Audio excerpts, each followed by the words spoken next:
Hi, this is Shelby and Quinn backstage at the Grand Ole Opry with Benjamin Todd and Ashley May of Lost Dog Street Band. And you guys have the saddest songs that I've ever heard. Specifically you, Benjamin. I heard some of your songs and it cut me to my core. But at Whiskey Riff, we're known for loving sad country music. So it is definitely our kind of music that we love. So I will move it forward with this question for you, Ben. You've got your solo career, of course. And then you also have the Lost Dog Street Band. So is there any sort of way that you differentiate between the two? Or do you kind of see them as two different things, but you're doing them at once, if that makes sense? Upon the inception of both, yes, there was a difference. Benjamin Todd kind of came out of me and her separated for a couple years in 2017 because I was a terrible person and I deserved that. But about a year and a half, 2 years later, we started kind of rebuilding. And that's when I Will Rise came out of sort of me rebuilding my life. And originally, Benjamin Todd project was set to be pretty strictly solo, just me and a guitar. And then Lost Dog continued through, and both were kind of processing records at the same time, or, one half a year. Now I've recorded a honky tonk record for Benjamin Todd, so I don't really know what the general difference is. I think it's kind of a feeling. Lost Dog has a feeling. I know a song is meant for Lost Dog when I write it. It's not something that I can express why.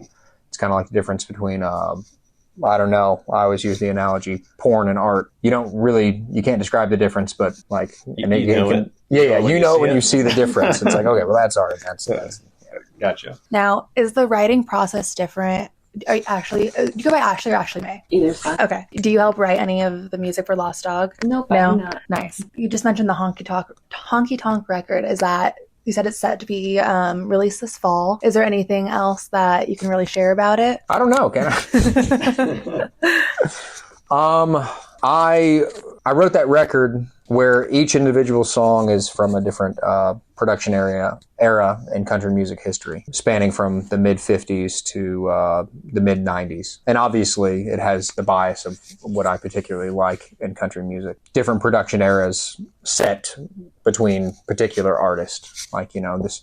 This tune, the production style is a late 80s Randy Travis Western swing tune. This one's an early or a mid-70s Maura Haggard waltz, kind of sad country tune. So it was incredible to make, and it was kind of, actually, the honky tonk record was recorded before this Lost Dog record. And honestly, without the honky tonk record, I don't know if the Lost Dog record would have happened, because I was kind of I was psychologically on the outs with Lost Dog. Honky tonk sounds very different than what you usually put out for your kind of music, so I'm excited for that. Ashley, this album, Survived, has been booming everywhere. Do you feel a difference between this album and your other albums that have been put out for Lost Dog? Yeah, I feel a lot more emotionally connected to this album, and I'm just more proud of this album in general and everything that went into it, the musicianship, the fact that Lost Dog may not have made it and lived to record another album is very special to me. And now I'm going to bring it back to you,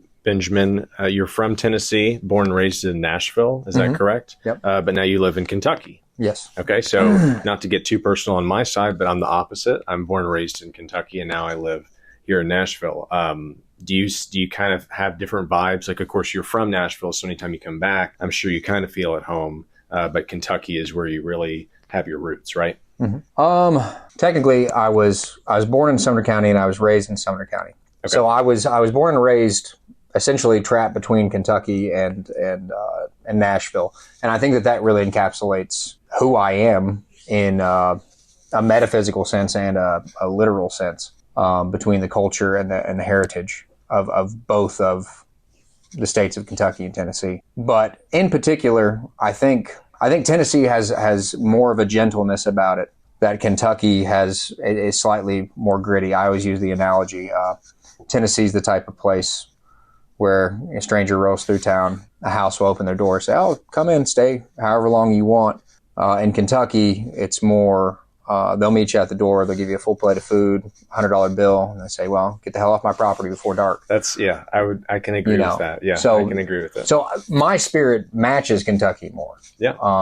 Because I'm a little more assertive of a person, more disagreeable person. So I love Tennessee.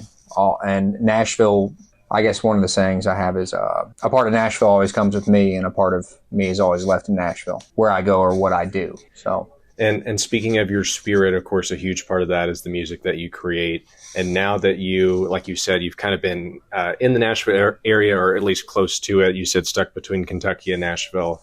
Now you're at the Grand Ole Opry, and you're making your Grand Ole Opry debut. So do you feel like this is going to be kind of like a moment in your career that you're always going to remember, making your Grand Ole Opry debut? Oh, yeah. Easy question. Yeah. Softball. hit it out of the park there. No, I mean it's special for a lot of reasons. I watched this town, the way that it shaped now, how it became this way. I have a lot of insight other people don't. It's like, this mall here next to the Grand Ole Opry used to be an amusement park. Used to have very particular features. Used to have the roller coaster, the Hangman, and I never got old enough to ride that, but I guess I got old enough to play the Grand Ole Opry, so there you go. It's all right. Ashley, did you ever think that you'd be making your Grand Ole Opry debut? Oh no, there's no way I could have ever conceived of this. Going back to like how we began, just playing on the streets, this is like inconceivable and wonderful and very surprising. Benjamin, before you've said that you have to be careful what you put into your songs because it comes to fruition, can you give a couple of examples of what that has looked like? I don't know if I legally can. There's nothing that I could say that it would not be irredeemably, tragically, miserably sad, or things that I don't want people to know, or things that I can't legally talk about. In the state of Tennessee. Okay, fair. We will leave it at that. So I'll move past it and point out that on your social media, it's clear that you're huge into deer hunting, or maybe other types of hunting as well. But the deer hunting is definitely one thing that you've been open about. Would you say that's one of your main hobbies away from music that you like to spend time doing? Not really anymore. Okay. I just hunt deer to pack the freezer really now.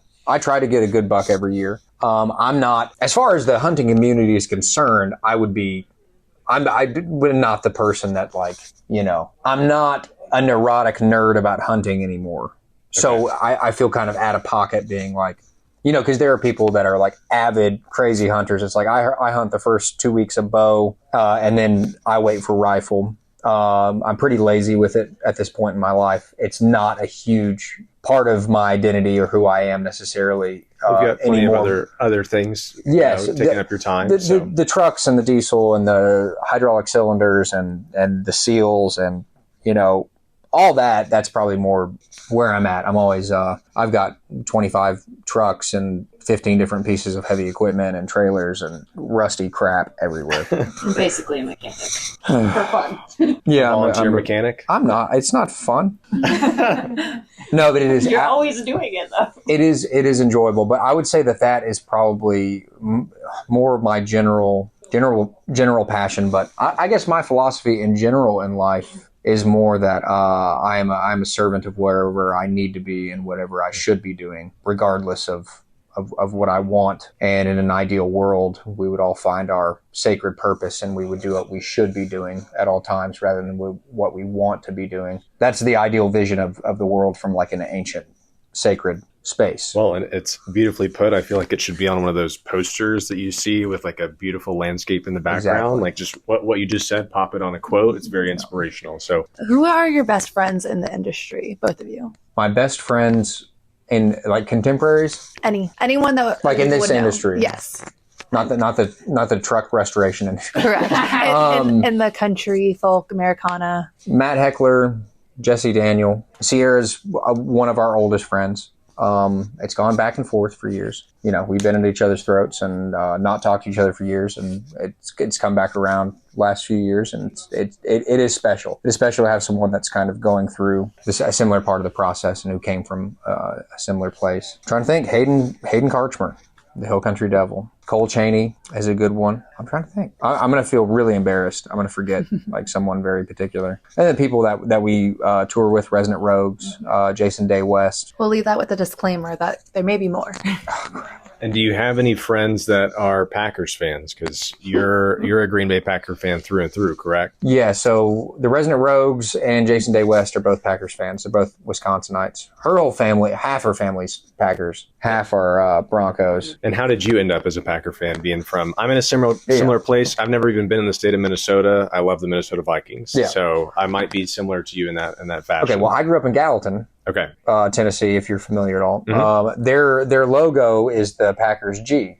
So from a very early age, growing up, the age of 5, 6, as soon as I started watching sports, the whole town was a green G, and that just kind of translated. And that's when Brett Favre was, tearing through the NFL. I remember watching him lose to Elway. I think that was 98. Can't remember. But then, Aaron Rodgers came, and the legacy just continued, and seem to be in good hands now too, as well with Jordan Love. Fingers crossed, right? But miracle. We could talk for a long time about that off the podcast if you want to. It's but incredible. And I'm also a Packers fan, so wonderful. And I'm from California, so it doesn't make sense either. Yeah. But it is the greatest sports franchise in the history of the world. It's the only co-operated 13 world championship. yeah, my brother had a teacher that was a Packers fan, and it just stayed in the family since then.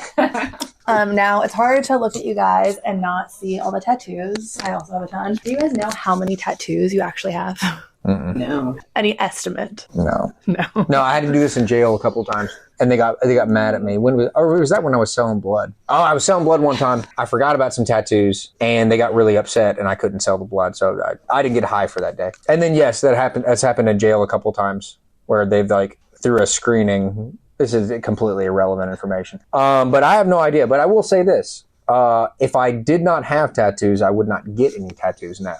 okay. I can agree with that. Yeah, because I got this one. Well, which one was my first? I think it was somewhere here when I was 13 or 14, and then I had a tattoo gun, and I just destroyed myself. So then I spent from 18 to probably 20, 21 kind of trying to fix everything. Like most of my tattoos are cover up of much worse stuff. But yeah, I still end up getting one once a year because I get talked into it. I think the last time I got a farting fox, which is my spirit animal.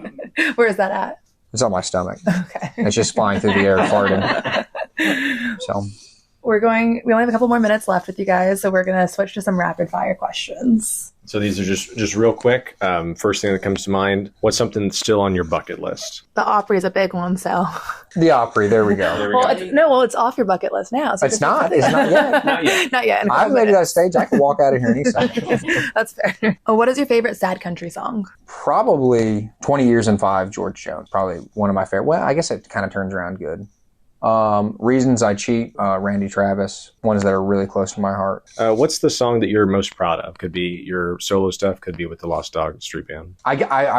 I would still say Survive right now, just because it's rapid fire. I could sit and dwell on it. We're really thoughtful people, Yes. so it's really hard. This is really hard for us. To just say one-word answers. We really try to do a good job. How do you feel about the surge of pop artists coming into country music? I don't really care because coming from where we come from, we've never been a part of the establishment anyway. We've been working from the outside, and it's funny now. The very particular type of country music that we have been grinding on for years is now becoming popular. You look at archetypes like Zach Bryan, Wyatt Flores, who are kind of songwriters with country inflections that are more or less pop music. I mean, that's the majority of Lost Dog. Also, the production, some of the production on these new records, I'm like, this sounds like crap, but it's good. People really like it. They're selling, millions of records. I'm like, anyone pay attention to what we were doing 10 years ago? Pop can just mean popular. Yeah. Exactly. But it's like a sound, like using the relative minor and walking the relative major. Like from a music theory perspective, it's very archetypally what we've been doing for years. I was talking earlier today, I'm like,